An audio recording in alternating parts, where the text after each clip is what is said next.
Party में घमासान अब सिर्फ विपक्ष तक ही सीमित नहीं रहा, बल्कि ये घमासान अब आपस में ही खुलकर सामने आ चुका है। नमस्कार, मैं नैन्सी कटियार और आप नैन्सी पूछेगी देख रहे हैं।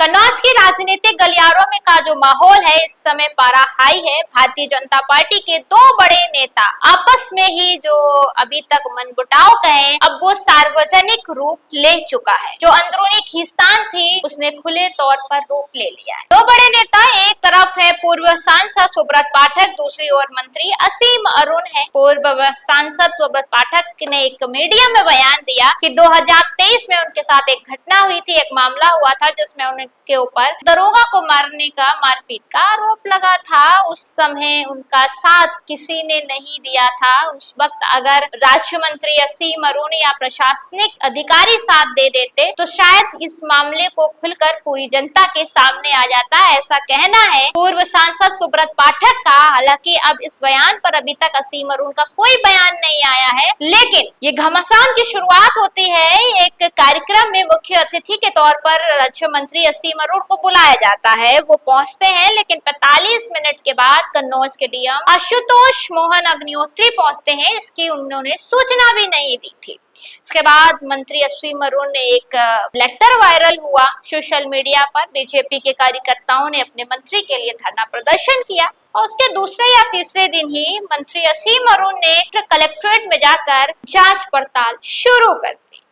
अब ये मामला कन्नौज की राजनीति में सबसे ज्यादा हाईलाइटेड है, क्योंकि दो बड़े नेता, दोनों बीजेपी के नेता आपस में ही एक दूसरे पर वार और पलटवार कर रहे हैं। अभी तक मंत्री असीम अरुण का बयान नहीं आया। क्या समझा जाए इससे 2027 की राजनीति पर एक बड़ा असर पड़ने वाला है, या ये समझ लिया जाए कि विपक्ष के बाद से पहले ही दो सत्ता पक्ष के नेता का आपस में टकराव क्या कहेगा? क्योंकि अब राजनीतिक गलियारों में विपक्ष में तो चर्चाएं थी, लेकिन सत्ता पक्ष के दो बड़े नेता आपस में ही ये बयानबाजी से जो चीज अंदरूनी थी, अंदर खाने से में अभी तक मनमुटाव की चर्चाएं चल रही थी, वो अब खुलकर लोगों के सामने, जनता के सामने और मीडिया के सामने जग जाहिर हो चुके हैं।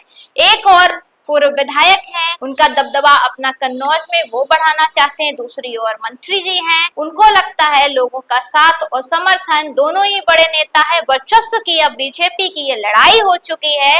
अब बीजेपी को अंदर खाने से कितनी समस्या हो सकती है ये आप सब समझ सकते हैं, क्योंकि जब दो बड़े नेता आपस में ही लड़ते हैं तो विपक्ष में लड़ने से पहले दो बड़े नेता आपस में ही लड़ रहे हैं। अब दोस्तों, सवाल सिर्फ इतना है कि क्या बीजेपी के अंदर गुटबाजी बढ़ रही है? जो भारतीय जनता पार्टी कही जाती थी बड़ी अनुशासित पार्टी है, वही भारतीय जनता पार्टी के दो नेता आपस में भिड़े हुए हैं। एक लोग अपना समर्थन कर रहे हैं, दूसरे लोग अपना समर्थन कर रहे हैं, और इस तौर पे जो भारतीय जनता पार्टी के कार्यकर्ता हैं, तमाम लोगों का कहना है, पार्टी की ओर से अभी कोई बयान नहीं आया है, लेकिन जो अंदरूनी मनमुटाव था वो अब जग जाहिर हो चुका है। गुटबाजी कन्नौज में भारतीय जनता पार्टी के नेताओं के अंदर भी बढ़ चुकी है। फिलहाल मेरे साथ इस वीडियो में इतना ही। चैनल पर नए हैं तो नैन्सी पूछेगी को लाइक, शेयर और सब्सक्राइब जरूर कीजिए, और इस खबर को लेकर आप क्या सोचते हैं कमेंट करके हमें जरूर बताइए।